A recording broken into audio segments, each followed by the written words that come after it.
ही लोकशाही आहे त्यांच्या पक्षात. भाजपने की रीग आहे आमच्याकडे म्हणून हा गुंडांची रेग लागलेली आहे. काल गजा मारण्याच्या बायकोला अर्ज दिला आहे आणि रेग लागली आहे ती पैसे घेण्यासाठी.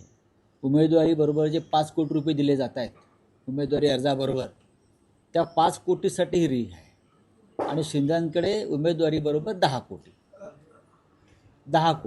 छत्रपती संभाजीनगरमध्ये भाजपचे अनेक निष्ठावंत त्यांनी काल प्रतिक्रिया दिल्या.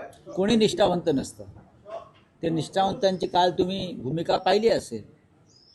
पुण्यामध्ये भाजपचे अनेक निष्ठावंत अजित पवारांच्या पक्षात गेलेत, अन्य पक्षात गेलेत. संभाजीनगरात सुद्धा निष्ठावंत म्हणून घेणारे भाजपचे शिस्तबद्ध कार्यकर्ते कुठल्या पक्षात गेलेत?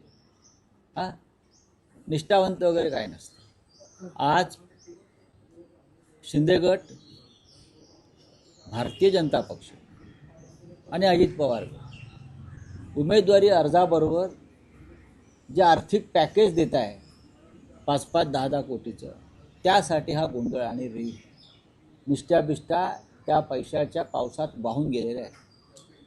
आमच्याकडे शुद्ध कार्यकर्ते आहेत. शाखा प्रमुख असतील, त्यांच्या कुटुंबातला कोणी कार्यकर्ता असेल, जुने आमचे कार्यकर्ते आहेत सगळे. आम्ही त्यांना उमेदवारी दिल्या आणि सामान्य मराठी माणसं आमच्याकडून निवडणुका लढतात.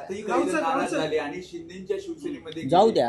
अनिल कोकीळ आहेत, त्याच्यानंतर प्रीती पाटणकर आहेत.